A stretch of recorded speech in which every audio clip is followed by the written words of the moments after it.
and judicial the court to hear the message. But court today, we are in court for this time, for here. We are in court in good time.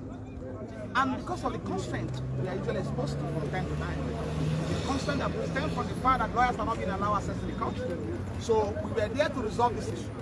Because justice must be done in this case. And not only be done, be manifestly sent to be done. So we're in court to resolve this matter. Our big and gowns were inside the court. Our books were inside the court. Our bag we're just outside the court door.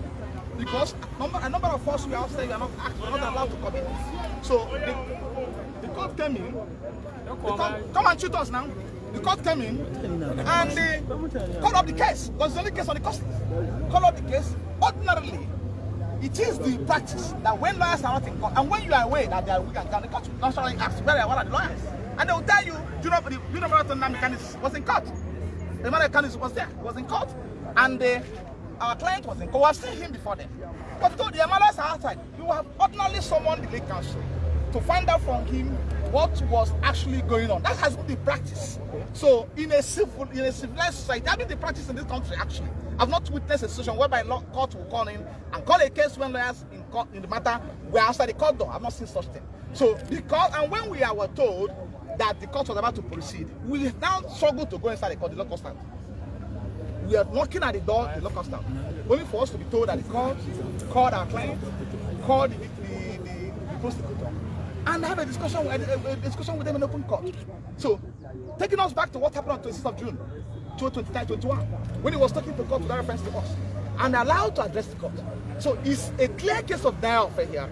So, and the height of privacy of justice. This is what you are seeing now. So, if the court is not ready to go on with this case, what the judge, my lord, will have done is just to rescue himself from the matter. It's simple. It's allowed. Very simple. It's allowed. Instead of going about this way, because from what is playing out today, I don't think that the legal team, as we are today, still have implicit confidence in the court to go together with this case. Exactly. We don't have confidence in the court again to go on with this case. And we're going to activate relevant administrative process to ensure that the right thing is done. And this case, I can assure you today, this case will not get to January. It was the hard, and here, the hardest to just see. We must activate the process to ensure that the matter is come up, is hard this week. He has not committed an offense to law. We have informed the world, filed our solid objection to the charge, that the 7-count amended charge filed against Nnamdi Kanu is as empty as what one can never imagine. It's as empty as what one can never imagine. It's a worthless paper before the court. And we have filed a strong objection to challenge it. And the court is under obligation to hear this application. Deliver only one word or the other. He can't run away from it. And no trial will commence in this case without application being held. Of course. So we're going to take up the matter in the part of our channel. Thank you so much. Your name for the record. It's very clear that the reason for the lockout. I've been here 5 times. My name is Bruce Fine.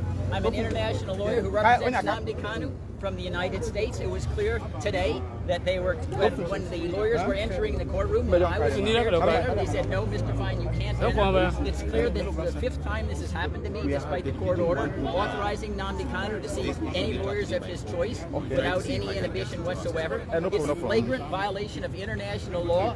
The Nigerian Constitution deprives an accused of right of access to counsel. It's very clear every single day that Nnamdi Kanu is being detained is another violation of international law.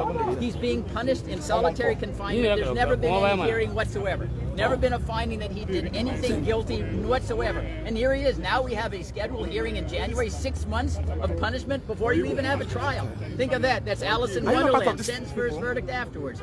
This case is going to go to an international forum. I'm taking the case to Geneva, the Working Group on International Arbitrary Detention, the International Criminal Court, and the International Court of Justice in The Hague, the United States Congress, to make clear that the Nigerian judiciary cannot be trusted. Sanctions are necessary in order to bring it into conformity with due process of law.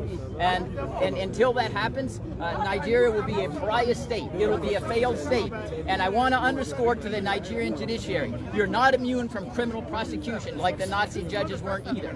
You participate in the flagrant violation of human rights, you'll be charged with crimes against humanity at the ICC, and I can guarantee that because I'm going to do it.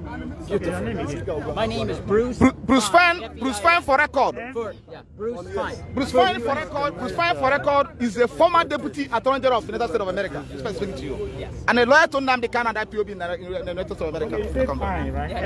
F-E-I-N. Welcome, sir. Right, that's now Pt.3, lawyer from the United States. We deny access to enter the courtroom today to hear the trial of Nnamdi Kanu. As we don't tell Una before, they don't adjourn the case to January 19 and 20, 2022. Let's go. The lawyers will staging walkouts of the courtroom, sake of say, then deny. There's legal counsel from the United States access into the court.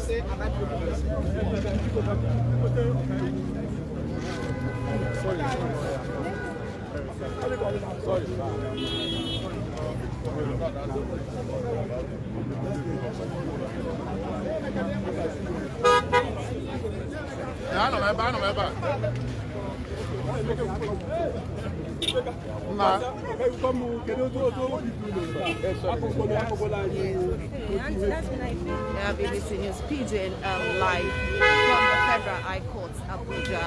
If you miss any of this update, you can enter our website for bbcpidgin.com. As matter don't go before we round up, they don't adjourn the case of Nnamdi Kanu to January 19 and 2022. That's next year. Toribi said they deny the legal counsel will come from US. Bruce will also follow us up for this video for interview. Say they deny an access against the rule of law. The lawyers been staged a waka comot from the courtroom. Say this one no follow law. Make we see here from some of the lawyers. For how to behave in this manner, I believe in Igbo language that is something that happened to Koko here and that made Koko here to do that one sound. Not really, she wouldn't have done this thing. What happened today is a criminal trial in a secret manner. The lawyers we are agitating that a particular person, they say that they don't want. We say no, it is not for your own to tell us who will come in and who will have given us 5. It is for us to say, Mr. Keko, Kapo, Code. Whether you like the person or you don't like the person, it is our choice to say, these are the people that will come in. Not for you to start censoring those that will come in and those that will not come in. That is what, and that is the cause of whatever that happened. So as we were outside, deliberating in protest, that we're not going to go in until they allow a representative from the United States of America to go in. The next thing is that the matter has been to 19th and 20th of January. And they have forgotten most important aspect of the Commission of Criminal Justice Act, which provides that if somebody is not granted bail, that trial must be day to day. That is the law. That is the law. We are not the one that make the law. It's when you grant the person bail, you can adjourn at your liberty. But provided that person is under incarceration, the law says day to day. It has no need that you cannot try day to day. It must exist 2 weeks. So why you make the law? Why breaking the law? Are you saying that the court has violated its own rules and acts? The law is an act. That's the position of the law. And what Criminal Justice Act is there.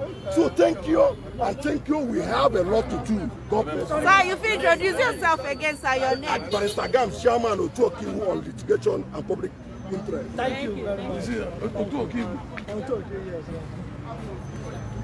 Alright, so I don't hear from the lawyers as they don't adjourn the matter enter January. Then they vex, they don't allow the legal counsel will come from the United States and they don't allow her make access the courtroom. And the lawyers they say waka enter bbcpidgin.com to read more about the updates of this trial and how it will work out today.